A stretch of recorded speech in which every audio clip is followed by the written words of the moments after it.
the Lord reminded me to trust what he was doing. It became a sacred practice, this letting go and letting in. Is this man your choice for me? But when the song they were dancing to began to play, the words made me feel as though the Lord himself had sat down beside me and told me to listen carefully. Have you ever prayed for something and then felt shock, fear, and joy collide all at once when the answer came? Well, I have. And the truth is, I was a little bit afraid for the answer to come, because I knew what love had cost me before. I had prayed in such specific detail when asking the Lord to choose a husband for me, that as I stood in this moment, I felt like I almost might be dreaming. That is why the memory of seeing Corey standing in front of me is so very profound, because when I saw him, I knew, and that knowing terrified me and thrilled me all at the same time. Well, I wasn't afraid of trusting Corey, but I was deeply aware that opening my heart again required God's permission, because as a single mother, love was never just a personal choice. Standing in front of this man with blue eyes that held such kindness, gentleness, and truth, I felt an unexpected and inexplicable comfort. It's difficult to describe, but I actually felt carried into that moment by God himself, as if the Lord was creating something beautiful for me and taking great delight in revealing each carefully crafted moment. Corey. His name was already something that I liked, and it had not escaped me that his name rhymed with my own, as if God was trying to make it obvious that his hand was in this. I remember walking toward him when I first saw him, relieved that not only did he look like his picture, but he was even more handsome in person. His smile when he saw me reached his eyes, and very naturally, he hugged me as though this was something we had done before. Instant warmth. That is what reached my heart in his embrace. It was a warmth that brought a gentle excitement and made my heart pick up speed. So, as often happens when I'm nervous, I rambled about the fabulous coffee and how their mochas were my favorite, something I still get reminded about. Well, he smiled at me. I could tell that he saw my nerves, and he was not put off in the least. Actually, he seemed quietly pleased at the effect he was having on me.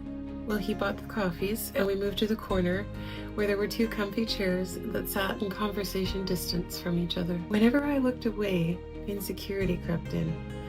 But the moment his gaze held mine, I felt steadied, captivated, and curious to know more. Well, what do you talk about when you only have an hour for a date where you're meeting for the first time in person?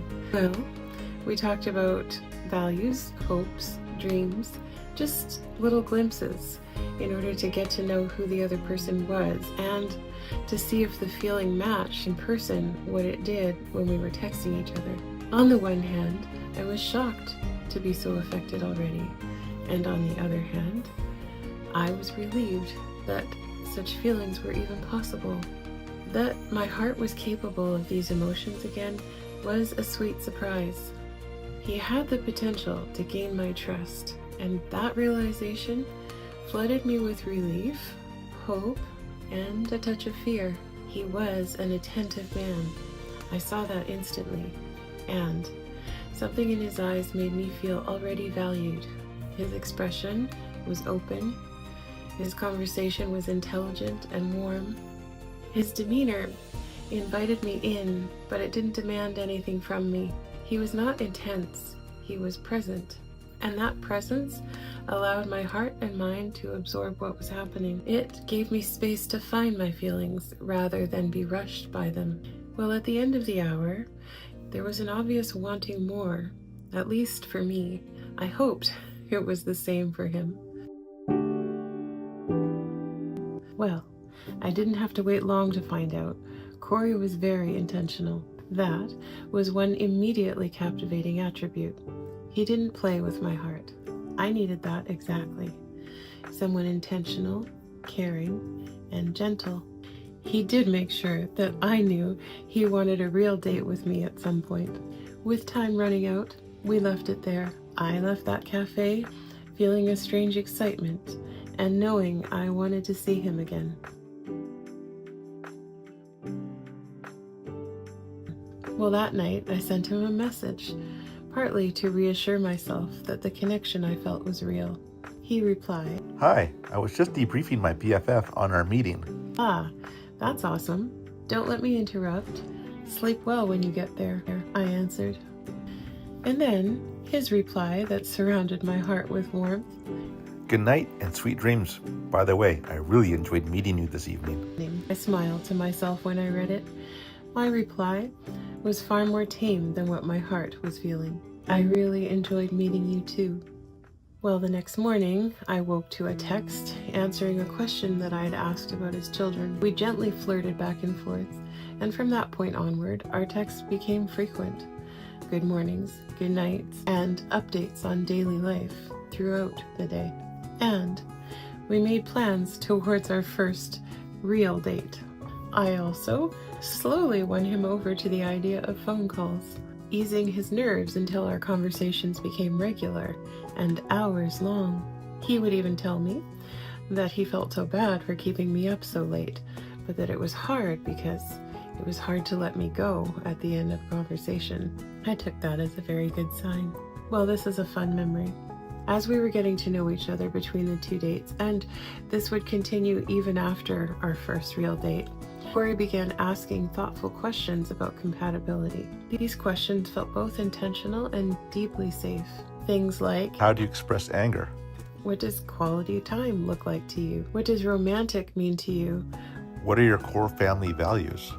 How much alone time do you crave? "How do you deal with conflict?" How do you express sadness? "When you're upset about something, do you need to address it right away or wait till you're calm?" Do you want to be married again? He was reading from a book designed to help build lasting marriages, and that alone spoke volumes about his heart and intentions. It made for great conversation, and it gave us the opportunity to dive deep with each other before our feelings were completely running away with us. It may not sound traditionally romantic, but it was actually thrilling to get to know him on these deeper levels. Through it all, we discovered how much we truly enjoyed each other's company and enjoyed the way the other person thought. We even talked about our childhoods, how we were raised, and the events that shaped our coping skills, openly discussing both strengths and weaknesses. And on the day-to-day, there were, of course, all kinds of fun texts back and forth. And I particularly remember that whenever I would type delete and type again, he would chastise me for not saying what I was thinking the moment I was thinking it, as if he wanted me to be a little less filtered with him. He was very perceptive, and he was very good at drawing me out. We sent lots of pictures. I sent him a picture of Esther's castle bed, and his reaction wasn't casual amusement. He was genuinely awestruck. He saw the intentionality of how I loved and cared for my daughter, and that mattered deeply to him. He sent me pictures of birthday celebrations, and each image that he sent of his children made me fall in love with them a little bit more. They had such precious faces, and I could see their little personalities and his relationship with them. His connection with them warmed my heart more than words can say. I was confronted with my own insecurities, trauma-informed fears rising quietly beneath the surface. I could feel my heart letting him in a little further each day, and that frightened me. It frightened me because I remembered very clearly the cost of love.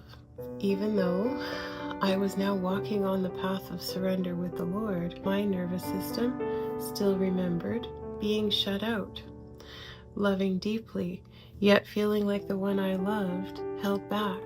And it remembered that any error I made could mean the loss of connection. Yes, the Lord was healing me, and yes, He was now answering very specific prayers. Still, the nervous system must learn, slowly, to believe and trust the facts that the Spirit already knows.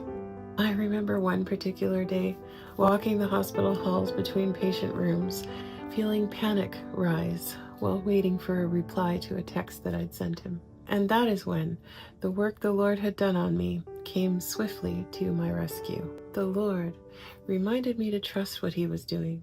It became a sacred practice, this letting go and letting in.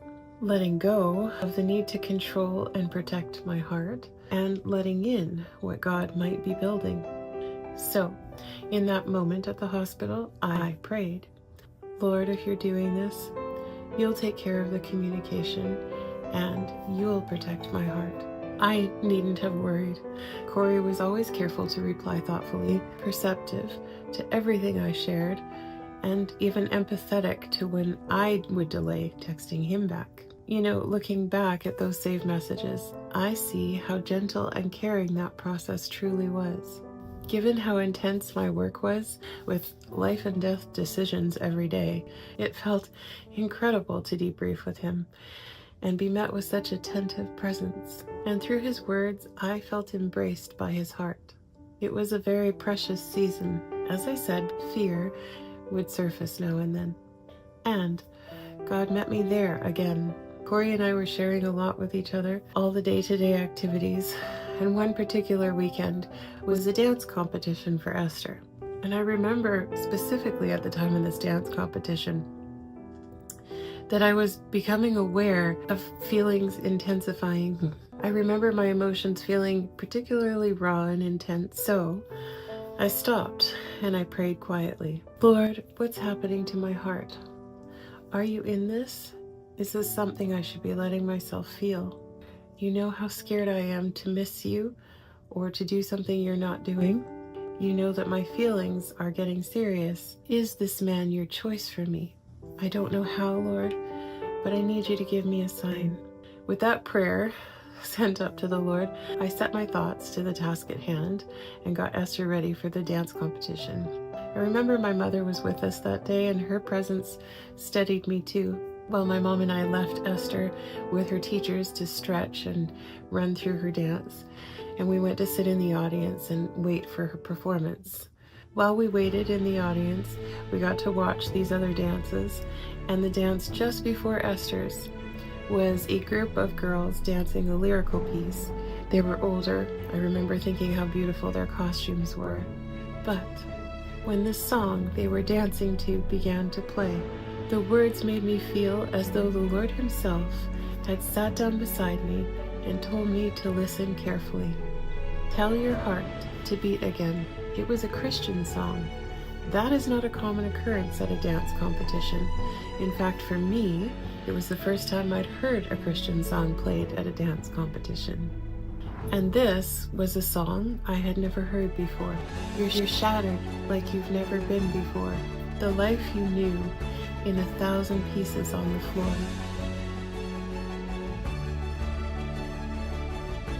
Later in that song are these words. Tell your heart to beat again. Close your eyes and breathe it in. Let the shadows fall away. Step into the light of day. Yesterday's a closing door. You don't live there anymore. Say goodbye to where you've been and tell your heart to beat again.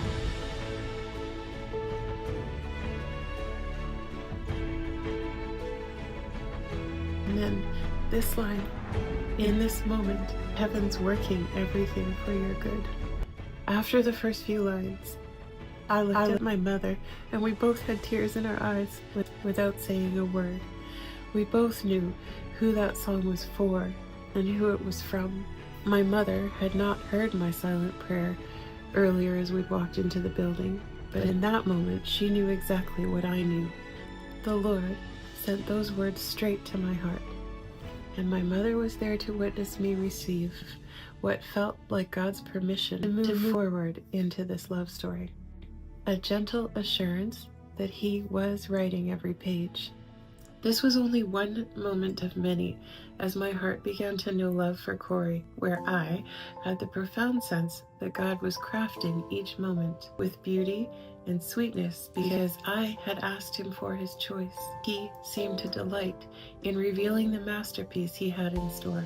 Early as it was in this story, I knew that the Lord was at work, carrying me and leading me into something incredibly special. But that wasn't even the climax of this chapter.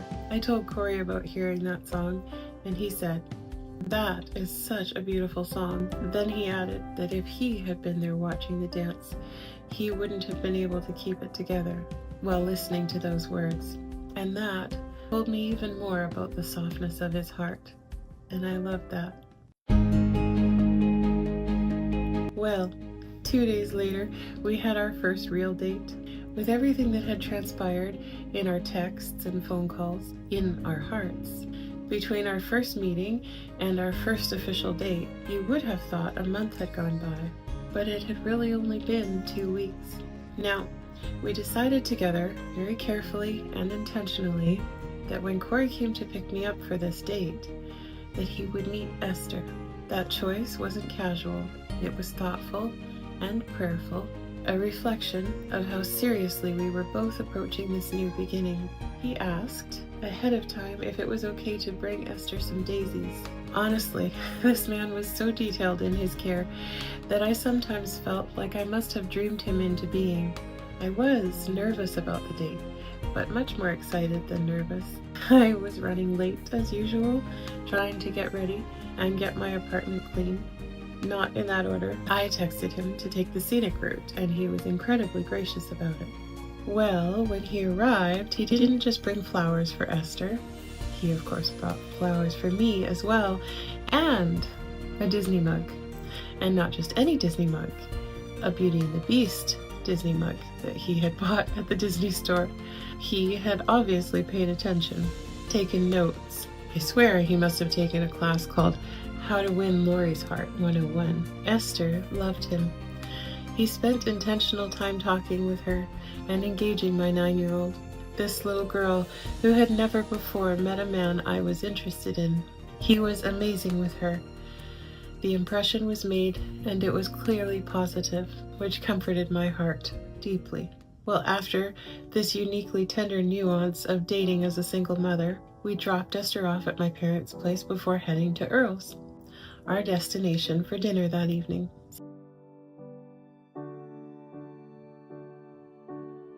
Sitting across from him in the restaurant, I felt nervous but comfortable, captivated, and petrified all at once. His presence filled me with a warmth I had never felt before, something gently and calming, yet deeply compelling. I ordered something I could not eat until I got home that night. I talked too much, or so I told myself, but it was a fun evening. I remember him opening doors for me, his incredible smile that melted me instantly, his blue eyes that I got delightfully lost in, his perceptive and intelligent conversation, and the way he listened to me ramble with a smile that said he genuinely loved hearing me talk. Well, at the end of the evening, he dropped me off at my parents' door since I planned to stay there. I'd left my car at my apartment and Esther was going to be with my parents overnight. She was already in bed. He stepped into the entryway with me and he asked me when he could see me again. I don't know why I was convinced that I had talked too much or that he might think I was just too much. But hearing him ask about seeing me again had my head spinning with surprise. And I can't remember exactly what I answered, but I did tell him that I wanted to see him again too. Well, we committed to find a date even if we didn't know exactly in that moment, but there was the promise of more. And then he said a genuine and warm goodnight, and he left. I ran upstairs to my mother's room. I flopped onto my mother's bed, and she asked how it went. And I almost cried, telling her I liked him too much already, that I ordered something I didn't eat, and that I'd talked his ear off the whole time. "I blew it, Mom," I said. She smiled and laughed gently. "Honey, this is also new for you. I don't think his asking to see you again means you blew it." I covered my face with my hands. "I'm a mess, Mom. Just a mess." "Well," she said softly, "that just means you're falling in love, honey." I knew she was right. I was completely tied up in knots. But I didn't need to worry. Corey James liked me a lot.